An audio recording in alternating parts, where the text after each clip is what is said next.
Hello guys and welcome to my channel departure from the usual. Guys आज का shout out जाता है जागृति गायकवाड को। अगर आप लोगों को भी शाउट आउट चाहिए तो मेरी वीडियो को लाइक करें, नीचे कमेंट करें और मेरे चैनल को सब्सक्राइब करना ना भूलें। तो चलिए आज की क्राइम स्टोरी के बारे में बात करते हैं। गाइस आज मैं बात करूँगी रॉडनी अल्काला के बारे में, जिसे मीडिया में डेटिंग गेम किलर के नाम से भी जाना जाता है। रॉडनी अमेरिकन हिस्ट्री का सबसे डेडलीस्ट सीरियल किलर है, मगर इसका नाम डेटिंग गेम किलर कैसे पड़ा ये मैं आपको स्टोरी में आगे बताऊंगी। रॉडनी के बचपन के बारे में ज़्यादा जानकारी तो नहीं है, मगर उसका जन्म 1943 में टेक्सास में हुआ। जब रॉडनी बहुत ही छोटा था तब उसकी फैमिली मैक्सिको चली गई। जब वो 11 साल का हुआ उसके पिता ने उसे और उसकी फैमिली को छोड़ दिया। उसके बाद उसको अपने भाई बहनों के साथ और माँ के साथ लॉस एंजलिस जाना पड़ा। जब रॉडनी 17 साल का था उस समय उसने आर्मी ज्वाइन करने की सोची, मगर कुछ समय बाद रॉडनी पे इल्ज़ाम लगा कि उसने किसी के साथ अश्लील हरकत की है और जांच के बाद मिलिट्री साइकोलॉजिस्ट ने बताया कि रॉडनी को पर्सनालिटी डिसऑर्डर है, इसलिए मेडिकल ग्राउंड्स के बेसिस पर उसको आर्मी से डिस्चार्ज कर दिया गया। गाइस एक आम सा लड़का जिसकी एक आम सी कहानी और एक छोटा सा डिसऑर्डर, पर यह कहानी यहीं पर ख़त्म नहीं होती। रॉडनी ने अपना पहला क्राइम 1967 में हॉलीवुड कैलिफोर्निया में किया। चलिए मैं आप सबको उसके पहले क्राइम के बारे में बताती हूँ। 1968 में टाली शपिरो, जो कि सिर्फ 8 साल की थी, वो अपने घर से स्कूल की तरफ जा रही थी। रॉडनी ने उसे अकेले जाते हुए देखा और उसे बहला फुसलाकर अपनी कार में बैठाने की कोशिश की, मगर वहीं पर ही किसी ने ये सब होते हुए देख लिया। साथ ही उस विटनेस ने यह भी देखा कि रॉडनी की गाड़ी पर कोई भी नंबर प्लेट नहीं है। उसे ये सब बहुत अजीब लगा और उसने तुरंत पुलिस को सारे वाक़ये की खबर कर दी। रॉडनी टाली को अपनी कार में बिठाकर अपनी अपार्टमेंट में ले गया। जब पुलिस रॉडनी की अपार्टमेंट में पहुंची और उन्होंने उसको दरवाज़ा खोलने को कहा, तब रॉडनी ने नहीं सुनी, जिसकी वजह से पुलिस को दरवाज़ा तोड़ना पड़ा। गाइस दरवाज़ा खुलने के बाद जो दृश्य अंदर थे उन्होंने पुलिस को शॉक में डाल दिया। जब पुलिस अंदर पहुंची तो उन्होंने देखा कि हर तरफ खून ही खून फैला हुआ है और टाली अपने ही खून में पड़ी हुई है। दरअसल हुआ ये था कि रॉडनी ने उस 8 साल की मासूम बच्ची का रेप किया था और उसके बाद मेटल की बार से उसको कई बार मारा था। पुलिस उसको पकड़ पाती इससे पहले ही वो पीछे के दरवाजे से भाग गया। मगर इस पूरे वाक़ये में अच्छी बात ये हुई कि टाली की जान बच गई और उसे इस वाक़ये के बारे में कुछ भी याद नहीं था। इस हादसे के बाद टाली की फैमिली सदमे में आ गई और वो कंट्री छोड़कर चले गए। उसके बाद होना क्या था, टाली के ऊपर हुए अटैक के बाद रॉडनी FBI की मोस्ट वांटेड लिस्ट में आ गया। उसके बाद रॉडनी कैलिफोर्निया से ईस्ट कोस्ट की तरफ चला गया और उसने अपना नाम भी बदलकर रॉडनी से जॉन बर्गर रख लिया। गाइस ये बात 1970s की है और उस समय लोगों का इतना ज़्यादा बैकग्राउंड चेक नहीं किया जाता था, इसलिए रॉडनी ने आसानी से अपना नाम चेंज कर लिया और वो सालों तक जॉन बर्गर के नाम से ईस्ट कोस्ट में रहता रहा। उसके बाद Rodney New York university film school में भी गया और उसने वहाँ पर अपनी पढ़ाई की। गाइस रॉडनी ने अपना पहला अटैक 1967 में ज़रूर किया था, मगर उस समय टाली की जान बच गई थी। लेकिन मैनहट्टन में रॉडनी ने अपना पहला मर्डर किया। 1971 में अपने ही अपार्टमेंट में कॉर्नेलिया क्रिली पुलिस को मृत पाई। जांच के बाद पता लगा कि उसका गला घोंटकर उसकी जान ली गई थी और अगले 40 साल तक केस अनसॉल्व्ड ही रहा। क्राइम सीन के पास से एक फिंगरप्रिंट मिला जो रॉडनी के फिंगरप्रिंट से मैच हो गया और इस बात को पता लगने में 2010 तक का टाइम लग गया। क्रिली के मर्डर के बाद रॉडनी एक समर कैंप में एक काउंसलर की तरह काम करने लगा। गाइस जैसा कि मैंने आपको बताया ही है कि टाली के अटैक के बाद FBI की मोस्ट वांटेड लिस्ट में रॉडनी आ गया था, जिस वजह से सभी लोगों ने उसकी फ़ोटो देखी हुई थी और ऐसे ही समर कैंप में 2 लड़कियों ने रॉडनी को पहचान लिया था। उसके बाद उन लड़कियों ने ये खबर पुलिस को दे दी और पुलिस ने उस समय रॉडनी को अरेस्ट कर लिया और उसको कैलिफोर्निया वापस भेज दिया। गाइस अब जब फाइनली रॉडनी मिल ही गया था तो टाली के केस की सुनवाई अब कोर्ट में होनी थी, मगर टाली के पेरेंट्स नहीं चाहते थे कि वो कोर्ट में आकर कोई भी गवाही दे, इसलिए ये केस आगे नहीं बढ़ पाया। रॉडनी ने कोर्ट में अपने इस अटैक के लिए जज से माफ़ी मांगी और उसको 2 साल की सज़ा के बाद ही छोड़ दिया गया। रिहा होने के 2 महीने के बाद ही रॉडनी ने एक 13 साल की लड़की का रेप किया जब वो अपने घर से स्कूल की तरफ जा रही थी, जिसके बाद वो फिर से पकड़ा गया और फिर उसको 2 साल की सज़ा हुई। बट गाइज, अब मैं आपको वो बात बताने वाली हूँ जो मैंने कहानी के शुरू में आपको बताई थी कि उसका नाम डेटिंग गेम किलर कैसे पड़ा। Rodney Los Angeles time newspaper में टाइप सेटर की जॉब कर रहा था, मगर वो लड़कियों के सामने बताता था कि वो एक फ़ोटोग्राफ़र है। वो लड़कियों को मिलता और उनको बोलता कि मैं एक फ़ोटोग्राफ़र हूँ और मुझे अपने काम के लिए एक मॉडल की ज़रूरत है। उसने कई लड़कियों की हज़ारों पिक्चर्स ली और बहुत सी पिक्चर्स बिना कपड़ों के थी। लड़कियों के साथ साथ इसमें कई टीनेजर लड़के भी थे। बट गाइज, रॉडनी कोई भी फ़ोटोग्राफ़र नहीं था, तो वो इन पिक्चर्स का क्या करता था। 1978 में रॉडनी एक टेलीविज़न गेम शो में आया जिसका नाम था द डेटिंग गेम। इस शो में आने से पहले ही रॉडनी कई मर्डर और कई रेप कर चुका था, मगर फिर भी हैरानी की बात यह है कि शो के मेकर्स ने रॉडनी के बैकग्राउंड के बारे में कुछ भी जांच नहीं की और उसे अपने शो में ले लिया। और फिर होना क्या था, रॉडनी वो गेम जीत भी गया। शो में आई लड़की चेरिल ब्रैडशॉ ने रॉडनी को अपनी डेट की तरह चुन लिया। कैमरा पर जो भी रिकॉर्ड हुआ और टीवी पर जो भी दिखा, उसके मुताबिक सभी को लगा कि चेरिल और रॉडनी ने बाद में डेट किया होगा।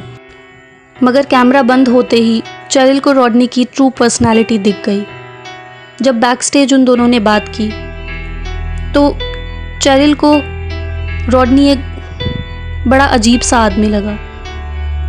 चेरिल को रॉडनी से बहुत ही नेगेटिव वाइब्स आई और उसने बैक स्टेज रॉडनी के साथ डेट पर जाने के लिए मना कर दिया। गाइज, अब मैं आपको उसी गेम शो की कुछ क्लिप दिखाने वाली हूँ जिसमें चेरिल ने रॉडनी से कुछ सवाल किए और उससे इम्प्रेस होकर चेरिल ने उसको अपनी डेट के तौर पर चुन लिया।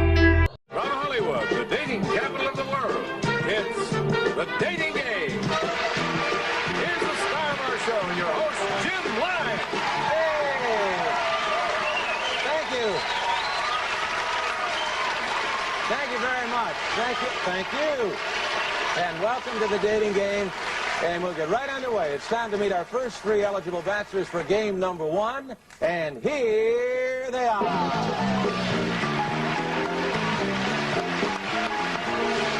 Good luck, gentlemen. Well, let's see. Bachelor number 1 is a successful photographer who got his start when his father found him in the dark room at the age of 13, fully developed. Between takes, he might find him skydiving or motorcycling. Please welcome Rodney Alcala. Rod, welcome. And it's time to meet our young lady for game number 1, and here she is. Here is a young lady with a wealth of experience. She once earned a living massaging feet, but she quit when her boss suggested that she work her way up. Then she taught school in Phoenix, Arizona, and now she's here to educate our 3 bachelors in the art of amour. Welcome, if you will, sensational Cheryl Bradshaw. Hello, Cheryl. Don't sit down yet. Just a minute. Want to make sure everything is straight. You relaxed? You feel okay? All right. You know there are 3 bachelors over there. There'll be 1, 2, and 3. Ask them anything you like to find out more about them, except their name, age, occupation, or income, okay? And we're going to start by having them say hello to you and see how they sound. Number 1, would you say hello to Cheryl, please? We're going to have a great time together, Cheryl. Okay. And here we go. Bachelor number 1. Yes. What's your best time? The best time is at night, nighttime, Why do you say that? because that's the only time there is. The only time? What's wrong with morning, afternoon? Well, they're okay, but nighttime's when it really gets good. Then you're really ready. I'm a drama teacher, and I'm going to audition each of you for my private class. Bachelor number 1. You're a dirty old man. Take it. Come on, over here. Oh,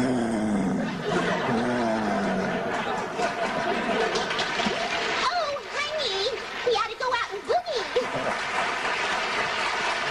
Really? Bachelor number 1. I am serving you for dinner. Oh, What are you called? And what do you look like? I'm called the banana, and I look really good. Can you be a little more descriptive? Peel me.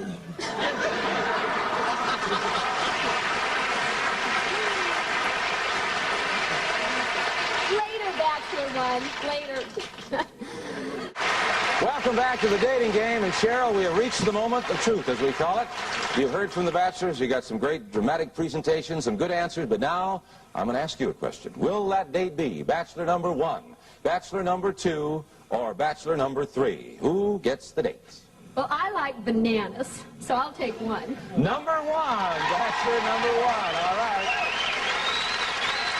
Well, there they go. However, you did leave one remaining, and this is your date, and I want to tell you something about him, Cheryl. He's a skydiver, so he's got a lot of nerve. He's into motorcycling. He's also a fine photographer. Say hello to Rodney Alcala. Rodney, come on and say hello. Congratulations, Rod. You did it with the one answer. Well, as far as I can see, Cheryl and Rodney, it looks like the two of you may be involved in some sort of racket. So we're going to have you taped to the court. Oh, first, you'll receive tennis lessons from expert Naomi Besa. Guys, dating show ख़त्म होने के बाद भी Rodney बिल्कुल नहीं बदला था। 1969 में रॉडनी हंटिंगटन बीच, कैलिफोर्निया में अपने अगले शिकार का इंतज़ार कर रहा था और फिर से उसने किसी छोटी लड़की को ढूंढना शुरू कर दिया। वहाँ पर उसे 12 साल की लड़की रॉबिन और उसकी फ्रेंड ब्रिगेट मिले। वो उनसे बातें करने लगा।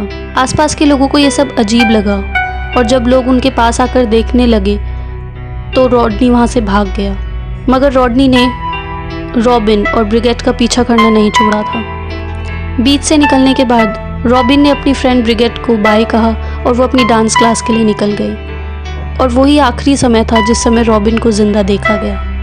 वो कभी भी अपनी डांस क्लास नहीं पहुंच पाई और 12 दिन के बाद जहां से वो गायब हुई थी वहां से 40 मील की दूरी पर उसका शरीर पाया गया।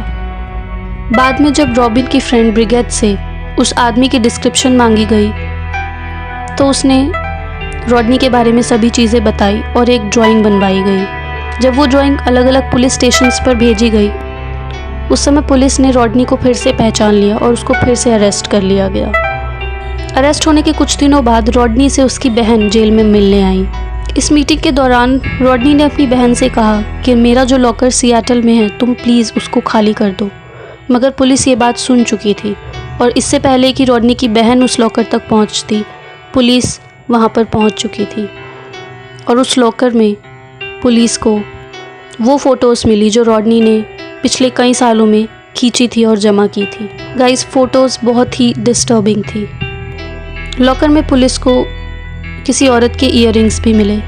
जब वो ईयररिंग रॉबिन की मदर को दिखाए गए तब उसने बोला कि ये ईयररिंग मेरी बेटी के ही हैं। सारे सबूतों और गवाहों के मुताबिक रॉबिन को उम्र कैद की सज़ा हुई। सज़ा मिलने के बाद रॉडनी ने कोर्ट में बार बार अपील की कि उसको छोड़ दिया जाए और वो उन अपील्स में जीता भी। मगर 2001 में रॉबिन के मर्डर के 22 साल बाद रॉबिन की फैमिली अभी भी हार नहीं मान रही थी और वो फिर से रॉडनी पर ट्रायल चलाना चाह रही थी। ट्रायल के फिर से शुरू होने के बाद जज ने प्रोसिक्यूशन को कहा कि रॉबिन द्वारा किए गए 5 मर्डर को एक ही ट्रायल में डाल दिया जाए। 2010 में रॉडनी का तीसरा ट्रायल शुरू हुआ और इस समय खास बात यह थी कि प्रोसिक्यूशन के पास रॉडनी के खिलाफ डीएनए प्रूफ भी था और वो कोर्ट में रॉडनी के द्वारा लोगों को मारे जाने वाला पैटर्न भी समझाने में सफल रहे। प्रोसिक्यूटर्स ने कोर्ट में बताया कि रॉडनी अपने विक्टिम्स के साथ क्या करता था। उनका रेप करने से पहले रॉडनी उन्हें कई बार मारता था और फाइनली उनका गला घोंटकर उनकी हत्या कर देता था। उन्हें मारने के बाद रॉडनी उनकी अलग अलग पोजेस बनाता था और अपने कैमरे में उनकी तस्वीरें कैद करता था और उन तस्वीरों को अपनी ट्रॉफीज़ की तरह रखता था। 2010 में हुए इस ट्रायल की एक और ख़ास बात थी कि इस ट्रायल में रॉडनी ने जिस लड़की पर पहला अटैक किया था, टैली शपीरो, वो भी अपनी गवाही देने आई थी। इसके बाद होना क्या था, फाइनली रॉबिन को उम्र कैद की सज़ा हुई और इसके बाद वो कोई अपील भी नहीं कर सकता था। इसी तरह रॉडनी के ऊपर 2016 तक कई रेप के केसेस, कई मर्डर केसेस के चार्जेस लगते रहे और उसको नई नई सज़ा मिलती रही। और गाइस, इसी साल 24 जुलाई 2021 को रॉडनी की नेचुरल कॉजेज़ की वजह से डेथ हो गई। गाइस, इस पूरे केस में फैक्ट की बात यह है कि इतना डेंजरस आदमी होने के बाद और इतने सारे क्राइम्स करने के बाद भी उसे एक टेलीविज़न गेम शो में एंट्री मिल गई, जिससे हमें ये पता चलता है कि जब तक क्रिमिनल रिकॉर्ड्स डिजिटली स्टोर नहीं होते थे, कंप्यूटर्स में स्टोर नहीं होते थे, तब तक किसी भी क्रिमिनल के लिए खुलेआम घूमना कितना आसान था। आजकल हम कहीं भी छोटी सी नौकरी के लिए भी जाते हैं तो हमारा पूरा बैकग्राउंड चेक हमारे सोशल मीडिया के थ्रू और पुलिस रिकॉर्ड्स के थ्रू लोग चेक कर सकते हैं, मगर उस समय ये सब नहीं था। गाइस, आज तक नहीं पता कि रॉडनी ने कुल कितने लोगों की जान ली, मगर अथॉरिटीज़ के मुताबिक उसने लगभग 130 लोगों की जान ली है। गाइस, इससे एक बात और पता लगती है कि कंप्यूटर और इंटरनेट जैसी न्यू इन्वेंशंस आजकल की यंग जनरेशन के लिए जितनी हानिकारक है, उससे कहीं ज़्यादा लाभदायक भी है, क्योंकि आज के ज़माने में कोई भी रॉडनी अल्काला की जगह नहीं ले सकता। इतने सारे मर्डर्स और जुर्म करने से पहले ही पुलिस उसका पता लगा लेगी। तो आपका इस स्टोरी के बारे में क्या कहना है, मुझे कमेंट्स में ज़रूर बताइएगा। मैं मिलूँगी आपसे अपनी अगली क्राइम स्टोरी के साथ। Until then, signing off.